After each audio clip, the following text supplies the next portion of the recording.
Come on in, kiddo. Come on.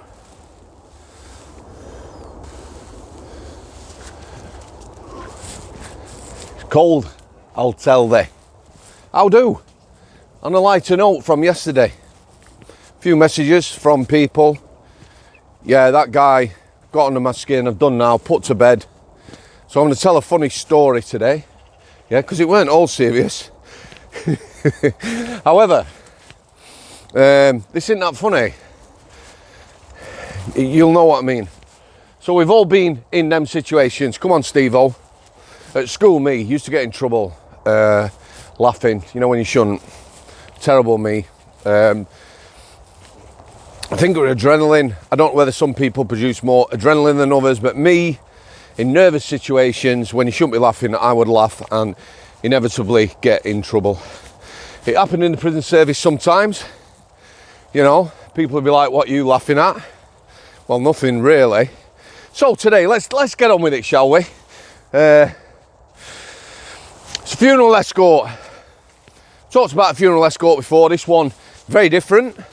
I've also, quite recently, had somebody else's viewpoint on this funeral escort, which is unusual. You know, somebody were there, same time as me, give their viewpoint, which is good. So 3 funeral escorts I've been on prior to this. Not pleasant. I would definitely say now, looking back, you know, top 5 worst experiences ever in prison.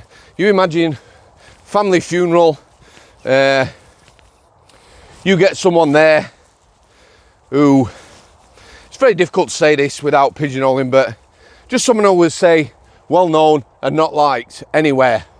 Yeah, that's me. That's a screw. That's a prison officer. But this family funeral, it's family funeral for you. You know, I'm not wanted. Yeah. So I goes down reception. 2 lads and a driver on the escort. Knew the driver, not well. Crap driver, as in not the smoothest.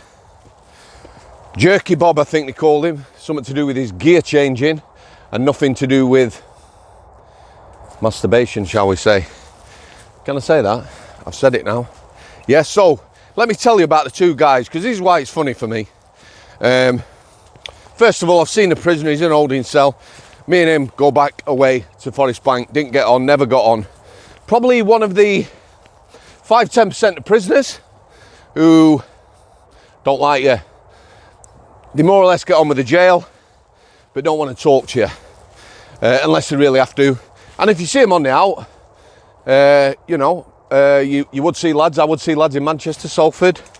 They just get out of the way, you know. I don't know whether it's through embarrassment or what, but they'd walk the other way or turn around, something like that. You get an idea.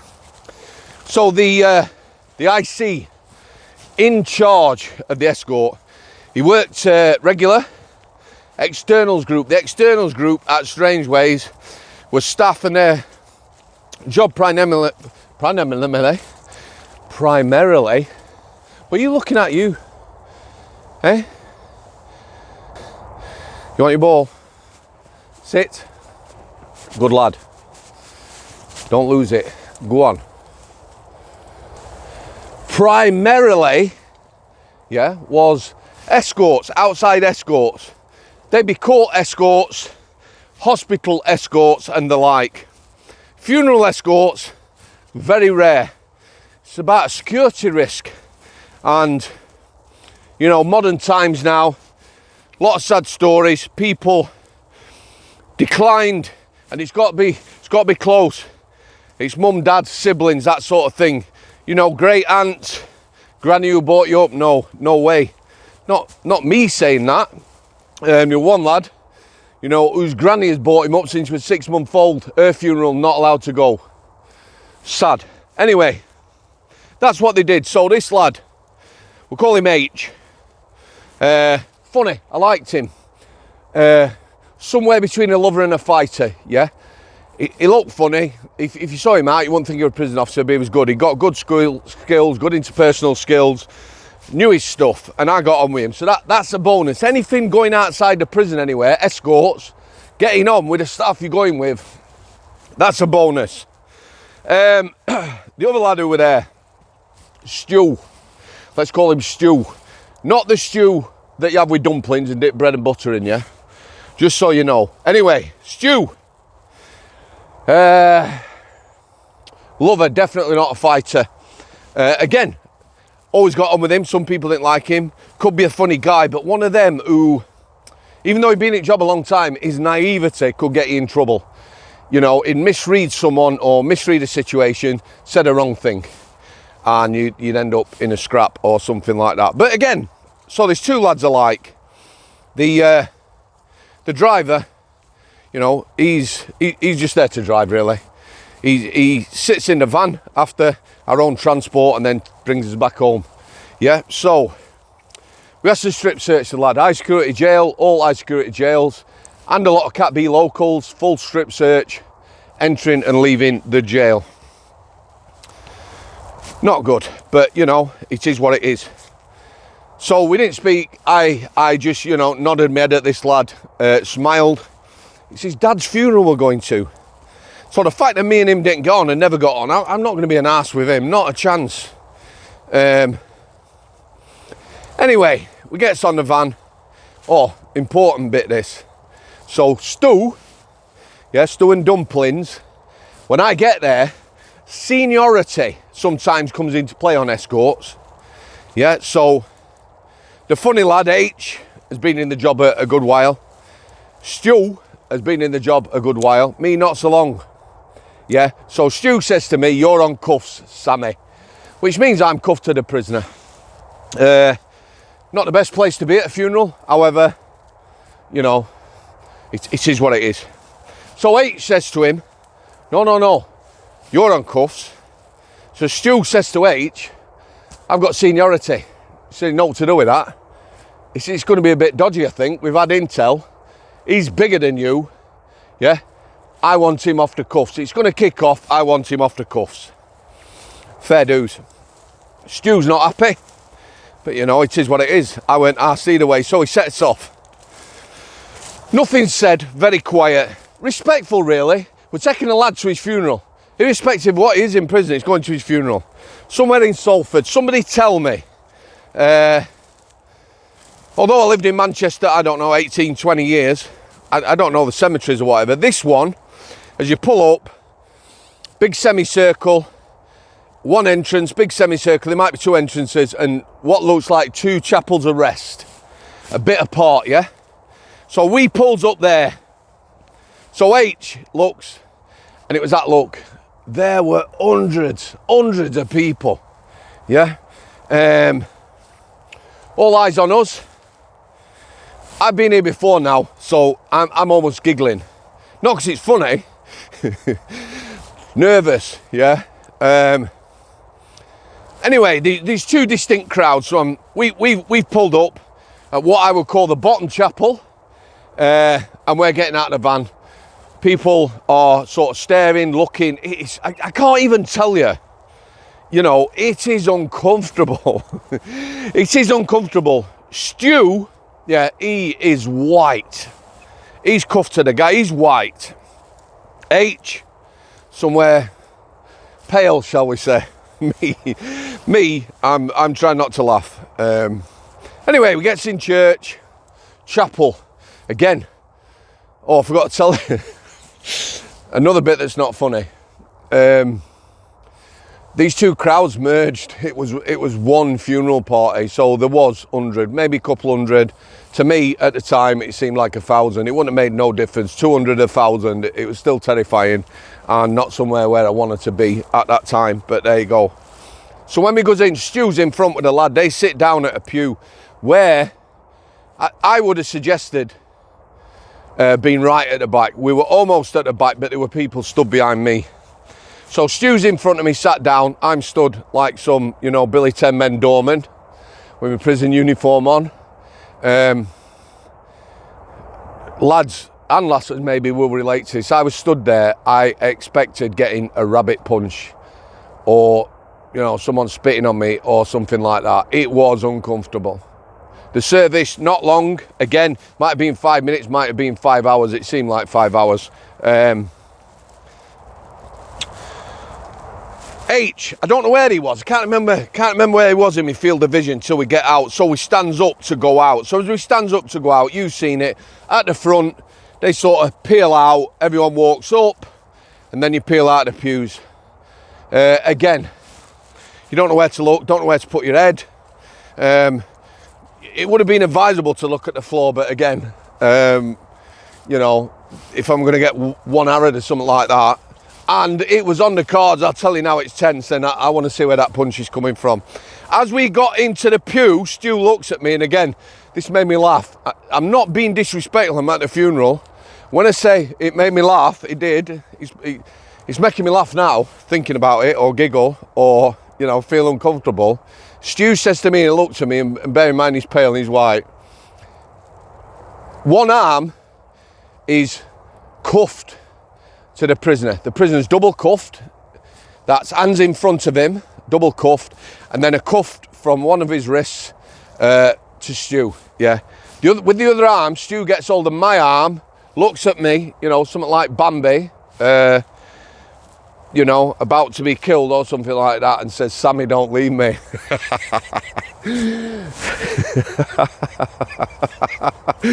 Stevie, get your ball. I'm sorry if I'm laughing, Stu, and you ever see this. He said, "Sammy, don't leave me." You know, I reassured him I weren't leaving him. We got outside. Oh my God. At this point, I'm going to tell it you from this other guy's point of view. The other guy was a copper. He read my book. Sent me a few messages. I invited him on the podcast. 35 years, Manchester Police. Did a lot of the stuff. I bet Lee Marvin, he knows Lee Marvin, definitely.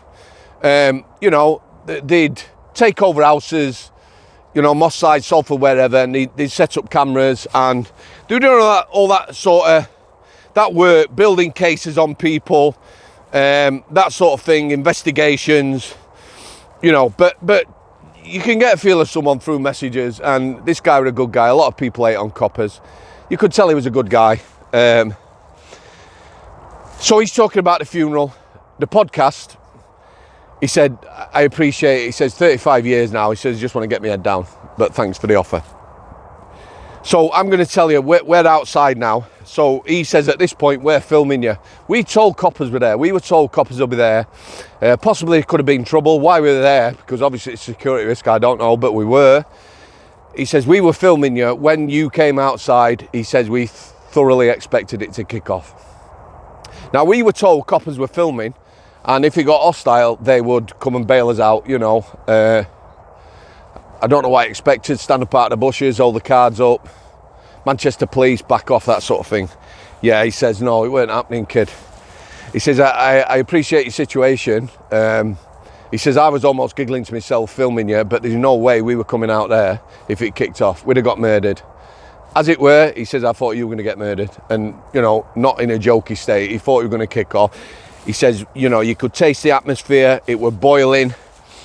Anyway, this lad's mother's there. Again, it's her partner's funeral. She's upset, but she is really, really vocal. Horrendous language aimed at us, basically, let him go. He's my son. You know, it's my husband's funeral, let him go. Calling us all names. I'm sort of stood. Well, I don't think it's so much that I stood forward in front of the lads. I think they may well have taken a step back. You know what I'm saying? So anyway, it's going to go. These lads looking at me. Again, a couple of lads. You can't help eyeballing people in that situation. They're in front of you. There's a dozen lads behind her who are game for it. I'll tell you, they're game on. And the rest, you know, about to get the phones out and film. You know, it's going to happen. Anyway, just at the point of no return, or so I thought, this lad sparks up, hand up. Well, he didn't put his hand up, but, you know, in front of him, back off, mother. Starts giving it her, you know. These lads didn't have to bring me. He knew it was a risk. He didn't expect to go to this funeral. Yeah, he did not expect, but he's there. Anyway, the The conversation, about 30 seconds, basically told to back off. He named some of the lads, you know, back off, leave them. These lads didn't have to bring me. They bought me. It's my dad's funeral. Just let me go back to the prison. Yeah, at some point, we turned. H says, come on, Sam, we're going. 10-metre walk back to the van. The van is parked in sort of so we're at the bottom chapel. The van's parked in a parking bay, as I would call it. Massive crowd. There's no way we're getting out. As we walk back to the van, again, I'm expecting it. You know, I did turn my back stupidly. Stupidly. H is on the van. Stu's on the van. The lad's on the van. The driver's going, we're not going nowhere. Crowd behind us. Boom. He's off. Yeah, jerky. I didn't mind him being jerky that day. He goes up the curb, over like a grass verge, through the through the flower beds, whatever. Yeah. Again, the copper recounting it, you know, because it is very difficult at the time. You imagine that this happens or that happens. It's terrifying. It's absolutely terrifying. I don't even know why I told you I was telling a funny story. But to cut a long story short, we got out of there. Yeah. And the relief is, again, I can't even describe it. You know, once you're on the road, you're heading back, everyone breathed a sigh of relief. I remember looking at the lad, he looked at me, and just a nod. Yeah. It was his dad's funeral. Just a nod. You know, like, all right, boss, all right. So he gets back to the prison. H says to me, will you take him back to the wing? Again, same procedure. You get in, he's booked back in the, you know, put in a cell, strip search again, back to the wing. So, I says to H, I'm just going to give him a minute. So the SO of reception says to me, I got on with him as well. He says, what are you doing, Sam? He says, I need to put my roll in. Yeah, roll count at dinner, put roll in, give you numbers for reception. So I looked at him, he says, if you want to give him, you know, keep him here, let him have some time to himself, I'm happy. If you stay here, because my staff are going for the dinner, so leave him down here. That's what we did. I went to the lad, I said, look, I can take you back to the wing, or we could get you a bit of dinner here, collect your thoughts. He said, I'd appreciate that. Yeah, a bit of mutual respect at the end. Yeah, guys, funeral escorts, definitely now thinking about it. Anyone ever ask me again, most, you know, what's the worst thing you've ever seen? They're not the worst, but they're definitely in the worst experience I ever had in the prison service. And I will say after that, every time I saw that lad, he spoke. Dynamic security, that guys. Yeah, you know, we took him to the funeral, we didn't have to go. All good, difficult times. Parting shot as always. A couple of interviews up at the weekend. I'm enjoying the vlogging at the minute. If there's anything you want me to vlog about, email is in the description. realporridge@outlook.com. Send it over. Let me know what you want me to vlog about. Anything. Don't matter how dark it is, I'll do it. All right, lad. Steve-O. How we doing, Stephen? Yeah, good boy. Good boy. Eh? Come on then. Cheers, guys. Beautiful pier, crisp. Thanks for coming. I'll see you.